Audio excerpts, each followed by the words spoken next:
إن الحمد لله نحمده ونستعينه من يهده الله فلا مضل له ومن يضلل فلا هادي له وأشهد أن لا إله إلا الله وأن محمد رسول الله صلى الله تعالى عليه وسلم تسليما كثيرا أما بعد فإن خير الحديث كتاب الله وخير الهدي هدي محمد صلى الله عليه وسلم وشر الأمور محدثاتها وكل محدثة بدعة وكل بدعة ضلالة وفي رواية أخرى وكل ضلالة في النار فأعوذ بالله السميع العليم من الشيطان الرجيم من همزه ونفخه ونفثه بسم الله الرحمن الرحيم قال الله تعالى شهر رمضان الذي أنزل فيه القرآن هدى للناس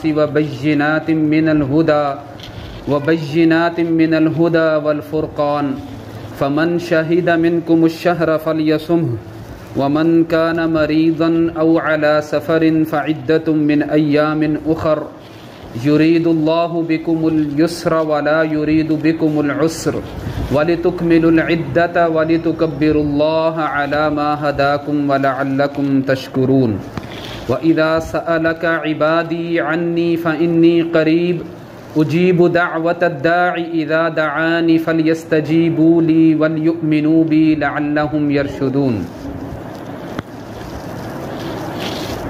یہ سورۃ البقرہ کی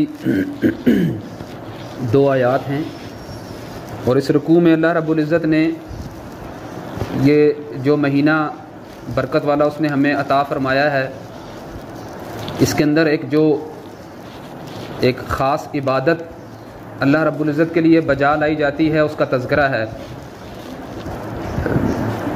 صوم اور صائمین کا لفظ تو قرآن میں اور جگہ پر بہت کم آیا ہی ہے بہرحال، لیکن صوم یعنی روزہ اور اس کے احکامات کے بارے میں اسی رکوع کے اندر بیان کیا ہے، اور ایک ہی رکوع ہے، کوئی زیادہ تفصیل بھی بیان نہیں کی ہے، اگرچہ ہم جانتے ہیں کہ روزے کی اور صوم کے بہت سارے احکامات ہیں، اس کو کیسے جو ہے وہ اس کی حفاظت کرنی ہے، اور کن کن چیزوں کا صوم کے دوران ایک مسلمان نے دھیان کرنا ہے، اور پھر کن چیزوں سے بچنا ہے کہ اس کا صوم جو ہے وہ اپنی حیت میں اپنی شکل میں قائم رہے اور اللہ رب العزت کے ہاں قبول ہونے کی کوئی سند پا سکے۔ تو اس کی تفصیل رسول اللہ صلی اللہ علیہ وسلم نے اللہ کے حکم کے مطابق ہمیں بتائی ہیں، جو کہ سنت میں اور احادیث میں ملتی ہیں۔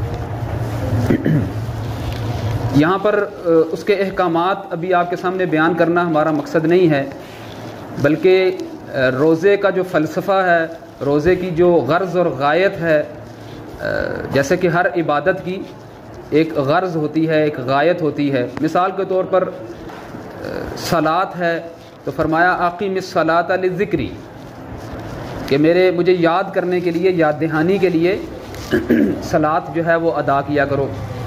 پھر اس عبادت کے کچھ نتائج ہوتے ہیں، تو اس کے نتائج کے بارے میں فرمایا کہ ان الصلاۃ تنہی عن الفحشاء والمنکر، کہ صلاۃ کو اس اہتمام کے ساتھ بندہ ادا کرے کہ وہ اس کو فحش اور منکرات، فحش کہتے ہیں بے حیائی کی باتوں کو، اور منکرات وہ جس سے منع کر دیا گیا ہو، جو رذائل ہیں، رذائل یعنی ایک تو محاسن ہوتے ہیں نا، سچ بولنا، صدق، وفا، عہد کو پورا کرنا، ناپ تول کو پورا کرنا، وعدے کو کسی کے ساتھ کیا ہے تو اس کو نبھانا، یہ محاسن ہیں۔ اور رذائل یہ ہیں کہ جھوٹ بولنا، جھوٹی گواہی دینا، دھوکہ دینا، ناپ تول میں کمی کرنا، تو اس رذائل سے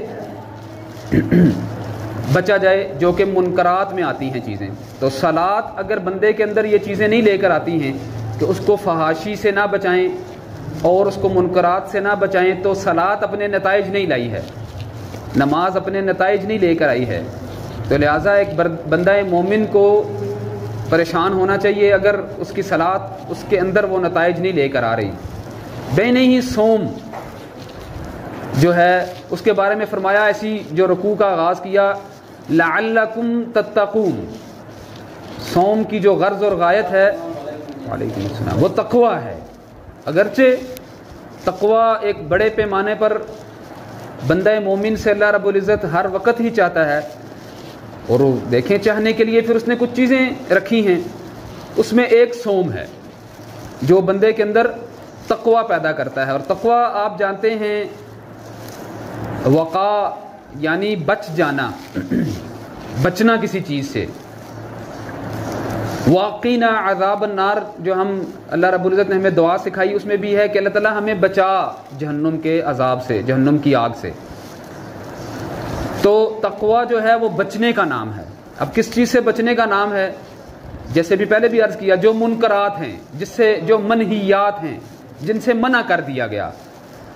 اور اکثر چیزیں آپ دیکھیں گے کہ وہ انڈرسٹوڈ ہوتی ہیں انسان کی معاشرتی لحاظ سے، یعنی کہ جھوٹ بولنا آپ کو کسی بھی معاشرے میں پسند نہیں کیا جائے گا۔ کسی بھی معاشرے میں جھوٹ بولنا، دھوکہ دینا، قتل کرنا، کسی کا مال غصب کر لینا، یہ کسی بھی معاشرے میں اور کسی بھی دین میں، کسی بھی سوسائٹی میں ان کو اچھا نہیں سمجھا جاتا ہے۔ تو اسلام نے اس سے بڑھ کر دوسرے مذاہب سے اور دوسری فلسفی سے اور دوسری ثقافہ اور حضارہ سے بڑھ کر جو ہے اس کے اوپر زور دیا ہے کہ انسان محاسن کو اپنائے اور جن منہیات اور منکرات سے منع کر دیا گیا ہے اس سے رک جائے۔ تو صوم اس کی ایک شکل ہے۔ اس میں اللہ رب العزت بہت ساری جو جائز چیزیں اس نے ہمارے لیے رکھی ہیں، حلال چیزیں، اس سے منع کر دیا گیا ہے کہ اس کے قریب مت جاؤ۔ صبح صادق سے لے کر غروب آفتاب تک، جب تک کہ سورج، یعنی کہ سورج نے ابھی نکلنے کی تیاری کرنی ہے، اس وقت سے لے کر جب سورج نے غروب ہو جانا ہے، اس پورے دن کے ان اوقات کے اندر اس چیز کا اہتمام کرنا ہے کہ جو حلال چیزیں بھی اللہ رب العزت نے ہمارے لیے وافر مقدار میں رکھی ہیں ان سے بچ کر رہنا ہے، ان سے پرہیز کرنا ہے۔ مثال کے طور پر کھانا پینا ہے، اس میں گندم ہے، اس میں فروٹس ہیں، سبزیاں ہیں، دودھ ہے، ہر چیز کھانے پینے کی جو اللہ رب العزت نے حلال کمائی سے ایک بندہ کماتا ہے اس کو کھاتا ہے اپنے لیے، اپنے اہل و عیال کے لیے، اس سے رک جانے کا حکم دیا ہے۔ نکاح کیا ہے ایک بندے نے حلال طریقے سے، کسی کو اپنی زوجیت میں لے کر آیا ہے، یا کوئی خاتون کسی کی زوجیت میں آئی ہے، تو ان اوقات میں اپنے آپ کو ان خواہشات سے جو اللہ نے جائز رکھی ہیں مرد اور عورت کے لیے میاں بیوی کے طور پر، اس سے رک جانا ہے۔ تو یہ تو ہیں جو حلال چیزیں جس سے رک جانا ہے۔ تو کیا کہیں گے آپ ان منہیات سے جو آلریڈی انڈرسٹوڈ ہیں اور جو آلریڈی محقق ہیں، جو معلوم ہیں، جس کے اندر کوئی نزاع نہیں ہے؟ جھوٹ بولنا، جھگڑا کرنا، دھوکہ دینا، فراڈ کرنا، ناپ تول میں کمی کرنا، جو کہ ایک عام حالات میں بھی ہر وقت بندے سے ان سے بچنا مطلوب تھا، اس سے حاصل کرنا، ایسی کنڈیشن میں اپنے آپ کو لے کر آنا تھا، ایسی چیزیں اپنانی تھیں کہ ان چیزوں سے رک جائیں۔ تو صوم بدرجہ اولا، روزہ جو ہے وہ بدرجہ اولا بندے کو جو پہلے سے احکامات ہیں، سچ بولنے ہیں، نماز پڑھنی ہے، اذکار کرنے ہیں، قرآن سے تعلق کرنا ہے، جو آلریڈی کرنا تھا، تو صوم میں اس سے بڑھ کر، اور جن جن چیزوں سے آلریڈی اس سے پہلے رکنا تھا صوم کے اندر، اس سے بڑھ کر اس سے جو ہے رکنا ہے۔ اور ایک پہلو یہ ہے کہ اس جیسے فرمایا کہ ایام معدودات، یہ ایک کورس ہے، یہ ایک پریکٹس ہے، یہ کچھ ایام ہے، گنتی کے چند دن ہیں، اس میں حلال سے رک جانے کی جو پریکٹس کرائی جا رہی ہے، تو باقی کے جو 11 مہینے ہیں اس میں حرام سے رک جانا ہے۔ یہاں پر جو پریکٹس کرائی جا رہی کہ حلال سے رک کر دکھاؤ ذرا کہ حلال سے کیسے رکا جاتا ہے اللہ کو، سبحان اللہ، یعنی کہ انسان چھپ کر وہ کام کر سکتا ہے۔ عام حالات میں جب ہم کوئی غلط کام کر رہے ہوتے ہیں نا، دھوکہ دے رہے ہیں، جھوٹ بولنا چاہ رہے ہیں، کسی کو تو ہم یہ سمجھتے ہیں کہ کوئی ہمیں دیکھ نہیں رہا ہے، کوئی ہمیں دیکھ نہیں رہا. صوم کی حالت میں ایک بندہ کوئی اس کو نہ دیکھ رہا ہو تو پانی پی سکتا ہے، کچھ کھا سکتا ہے، لیکن اس کے وہ ایک تصور اپنے اندر یہ پیدا کرتا ہے کہ میں نے یہ جو بھوک پیاس اور بری باتوں سے رک جانا جو میں نے اپنے اوپر عائد کیا ہے، یہ اللہ کی رضا کے لیے کیا ہے، اللہ کی رضا کے لیے کیا ہے. اسی لیے اللہ کے نبی صلی اللہ علیہ وسلم نے فرمایا کہ اللہ تعالیٰ فرماتا ہے کہ الصوم لی ولیجزی بہ، کہ صوم جو ہے وہ میرے لیے ہے اور میں ہی اس کی جزا ہوں. سبحان اللہ، یعنی میں ہی اس کی جزا ہوں. ایک تو ہوتا ہے نا کہ میں اس کی جزا دوں گا، دے گا اللہ تعالیٰ، لیکن کیا پیارا جملہ اللہ تعالیٰ نے فرمایا کہ وَلِيُجْزَ بِهِ، میں ہی اس کی جزا ہوں، یعنی کہ وہ جزا دینے والا ہی بندے کا ہو جائے، اپنے بندے کا، وہ جو جس نے جزا دینی ہے وہی اس کا ہو جائے.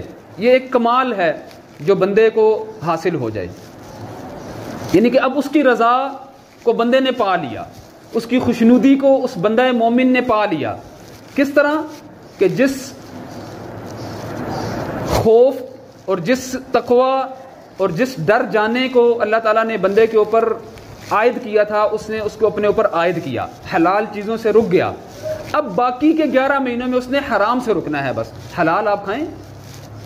قل من حرم زینت اللہ التی اخرج لعباده والطیبات من الرزق قل هو للذین آمنوا فی الحیات الدنیا. آپ ان سے کہیے کہ کس نے آپ کو آپ کے لیے زینت کی چیزیں اخرج لعباده والطیبات من الرزق، جن چیزوں کو اللہ رب العزت نے نکالا ہے اور پاک چیزیں رزق میں سے، قل هو للذین آمنوا فی الحیات، کہو کہ یہ ایمان والوں کے لیے ہیں.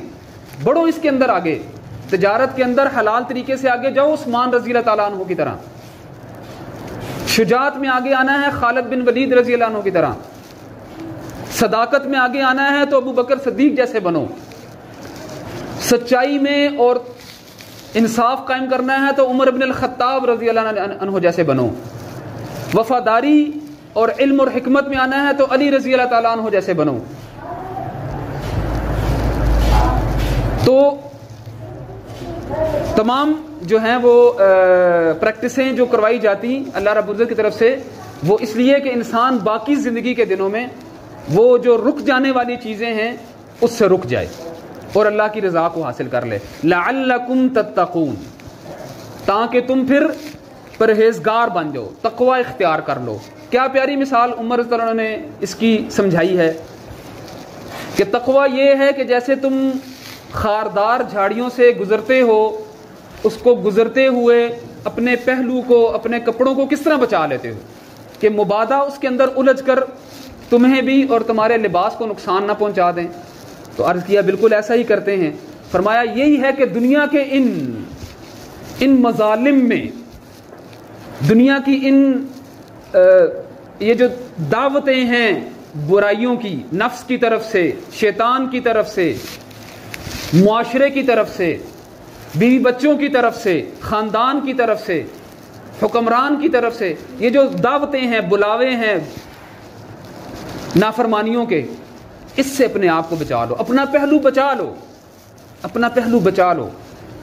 یہ ہے تقوی کہ اپنے آپ کو وہ جو منع کی ہوئی چیزیں ہیں، جو منع کی ہوئی چیزیں ہیں. اور سبحان اللہ رب العزت نے بڑے واضح انداز میں فرمایا کہ ہم نے تمہارے اوپر جو چیزیں حرام کی ہیں وہ بڑی واضح کر دی ہیں، بڑی واضح کر دی ہیں. یعنی کہ جیسے کہ نبی صلی اللہ علیہ وسلم نے فرمایا الحلال بین والحرام بین وبینہما متشابہات، حلال واضح، حرام بھی واضح، اور اس کے درمیان متشابہات ہیں. اور متشابہ کی ایک اور جگہ پر رسول اللہ صلی اللہ علیہ وسلم کیا تشریح فرماتے ہیں کہ فرمایا یہ ایسی ہے جیسا کہ ایک بادشاہ کی چراگاہ ہے، ایک بادشاہ کا کھلا میدان ہے جس کے اندر گھاس اگتا ہے، چراگاہ ہے. تو وہ اس نے باؤنڈریز لگا دی ہیں کہ اس چراگاہ میں کوئی چرنے نہ پائے، اس کے پاس کوئی پھٹکے نہیں. اس نے اس کے ارد گرد کی علاقے کو، مفہوم ہے حدیث کا، اللہ تعالیٰ کمی بیشی معاف فرمائے، اس کے ارد گرد کی چیزوں کو عوام کے لیے کھلا رکھا ہے، لیکن وہ جو چراگاہ ہے جس کے اوپر اس نے باؤنڈری لگا دی ہے اور کہا کہ اس کے اندر کوئی نہ پھٹکے. یہ ہیں متشابہات. کہ اس کی ٹو میں لگنا، جیسے سورہ آل عمران میں فرمایا فَأَمَّا الَّذِينَ فِي قُلُوبِهِمْ زَيْغٌ فَيَتَّبِعُونَ مَا تَشَابَهَ مِنْهُ ابْتِغَاءَ الْفِتْنَةِ وَابْتِغَاءَ تَأْوِيلِهِ وَمَا يَعْلَمُ تَأْوِيلَهُ إِلَّا اللَّهُ، کہ جن کے دلوں میں ٹیڑھ ہے وہ اس کی تفسیر، اس کی تأویل کے اندر جانے کی کوششیں کرتے ہیں تاکہ فتنہ پیدا کریں. وَمَا يَعْلَمُ تَأْوِيلَهُ إِلَّا اللَّهُ، جبکہ اللہ رب العزت کے علاوہ اس کی تفسیر، تأویل کے ایک معنی تفسیر کے ہوتے ہیں، اس کی تفسیر کوئی نہیں جانتا، اس کی حقیقت کوئی نہیں جانتا. وَالرَّاسِخُونَ فِي الْعِلْمِ يَقُولُونَ آمَنَّا بِهِ، جو علم میں پختہ ہوتے ہیں وہ کہتے ہیں ہم اس کے اوپر ایمان لے آئے. تو الحلال بین، کوئی چیز مشتبہ نہیں رکھی ہے حلال کے بارے میں. والحرام بین، کیا کیا چیزیں حرام ہیں اللہ رب العزت نے وہ واضح فرما دی ہیں. تو ان حرام سے بچنا ان ایام میں بدرجہ اولا اور باقی کے 11 مہینوں میں عمومی طور پر جو یہ پریکٹس کرتے ہیں 30 یا 29 دنوں میں، جو بھی اللہ تعالیٰ نصیب فرمائے. فرمایا وَلِتُكْمِلُ الْعِدَّةَ، یہ ہم نے اس لیے کیا کہ تم یہ گنتی پوری کر لو. وَلِتُكَبِّرُ اللَّهَ عَلَى مَا هَدَاكُمْ، پھر اس دی ہوئی ہدایت پر اللہ کی تکبیر بلند کرو، اللہ کی کبریائی کو بلند کا جو ہے وہ نعرہ جپو، اس کے نام کو جو ہے وہ بلند کرو. وَلِتُكَبِّرُ اللَّهَ عَلَى مَا هَدَاكُمْ وَلَعَلَّكُمْ تَشْكُرُونَ، اور تاکہ پھر تم اللہ کی شکر گزار بنو، اس نعمت کا اللہ تعالیٰ کے ہاں سجدہ ریز ہو کر شکر ادا کرو کہ مالک الملک تو نے ہمیں یہ ریفریشر کورس کروایا اس لیے کہ ہم باقی ماندہ زندگی کے اندر تیرے احکام کے اوپر پورے اتر سکیں. اور پھر اللہ رب العزت کا دیکھیے احسان، سبحان اللہ، جب بندہ کسی کورس کے اندر شمولیت اختیار کرتا ہے تو لامحالہ اس کے اینڈ پر کوئی رزلٹ آتا ہے، اس رزلٹ پر اس کے ہاتھ میں کچھ سند دی جاتی ہے، وہ مبارک کا مستحق ہوتا ہے. اللہ رب العزت اس ریفریشر کورس کے بعد ہمیں عید کا تحفہ دیتا ہے، عید کا تحفہ دیتا ہے. اور اس سے پہلے دیکھیے کہ اللہ رب العزت اس صوم کو اس کا بڑا بہترین انداز ہے اس کو پہچانے نا، کہ اس صوم کی عبادت کو پورے کرتے ہوئے جو کمیاں اور کوتاہیاں رہ جاتی ہیں وہ صدقہ فطر ادا کرتے ہوئے کہتے ہیں کہ اس کو پورا کر لو.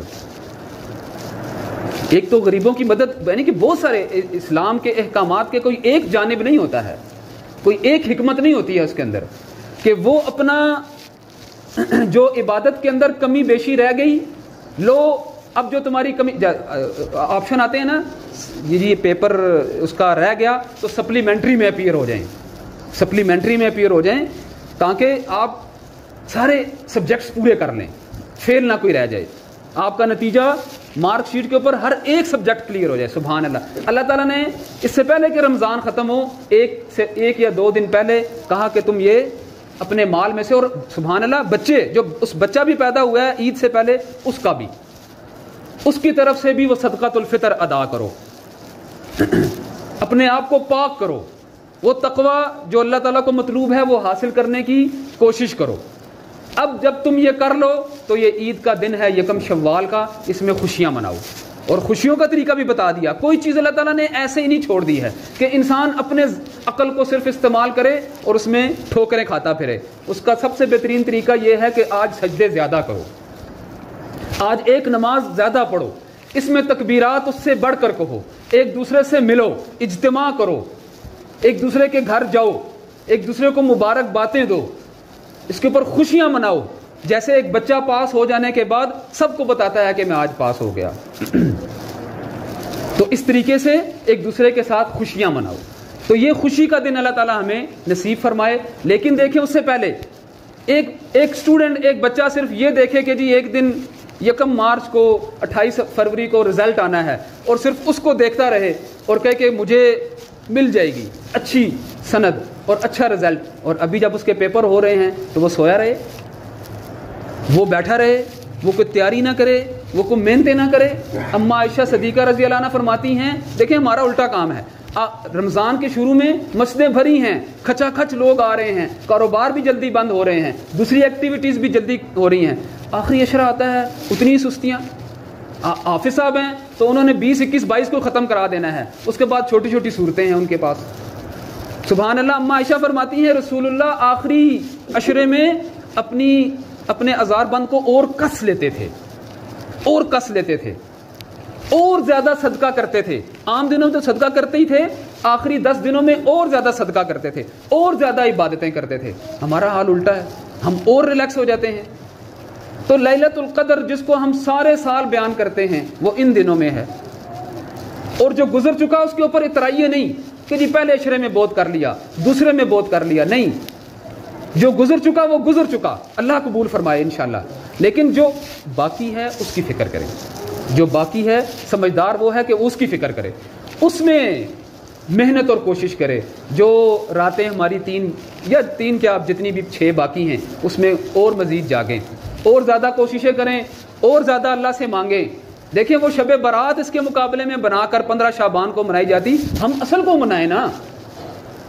اصل تو یہ ہے جس کے مقابلے میں وہ کر رہے ہیں، تو اصل کو منائیں. اور اصل کا منانا یہ ہے کہ جب غروب ہو جائے حتی مطلع الفجر، فجر ہو جانے تک یہ تمہارے لیے رحمت اور سلامتی، فرشتے اتر رہے ہیں، اللہ پوچھ رہا، کوئی مغفرت مانگنے والا، کوئی رزق میں فراوانی مانگنے والا، سبحان اللہ، وہ خود آیا ہوا ہے، وہ خود پوچھ رہا ہے. اور ہم جو ہیں وہ پہلو دہی کر رہے ہیں.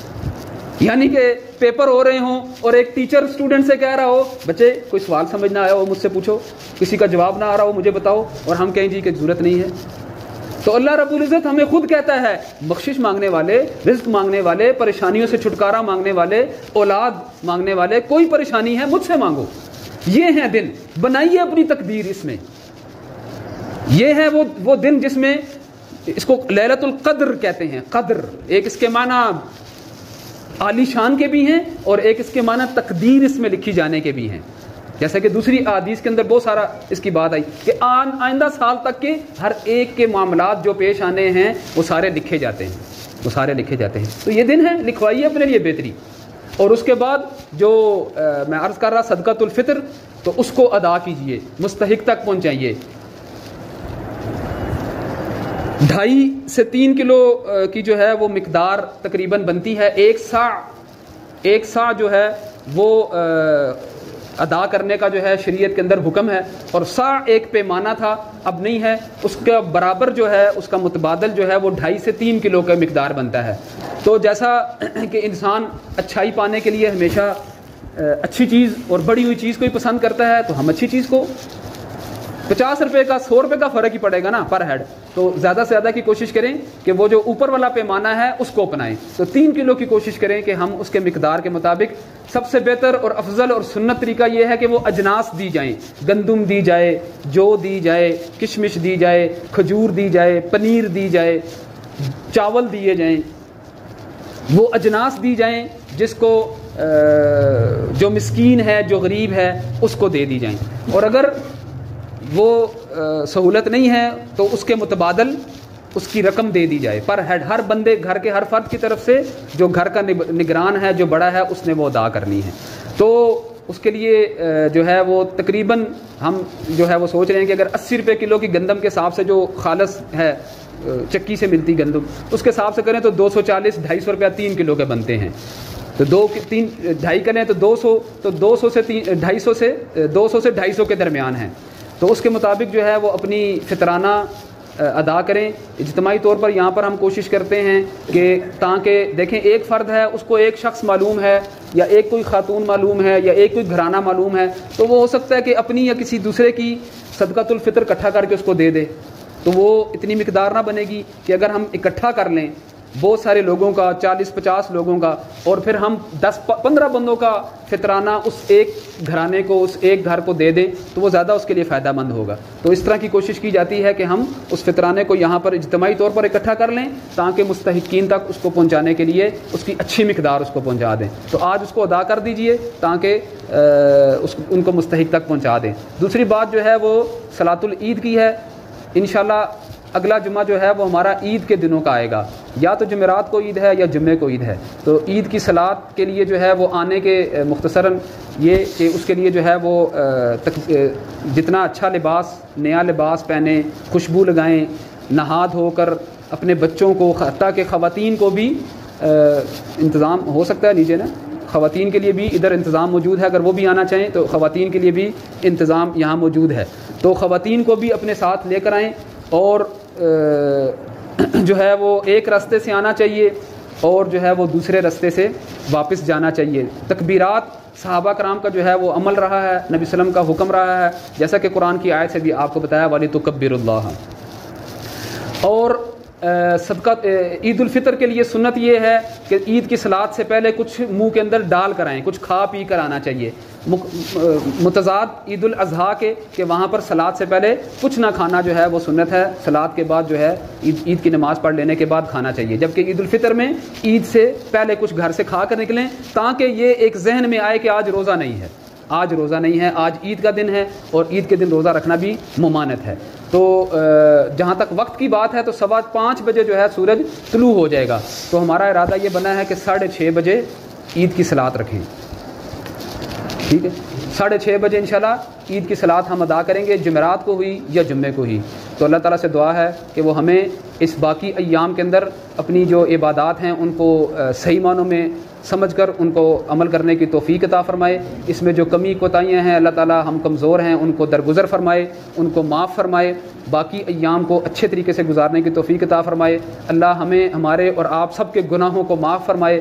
جو فوت ہو گئے ہیں اللہ تعالیٰ ان کی بخشش فرمائے، جو بیمار ہیں، جو تنگ دست ہیں، ان کے لیے اللہ تعالیٰ آسانی فرمائے. اقول قولی ھذا واستغفر اللہ لی ولکم ولسائر المسلمین.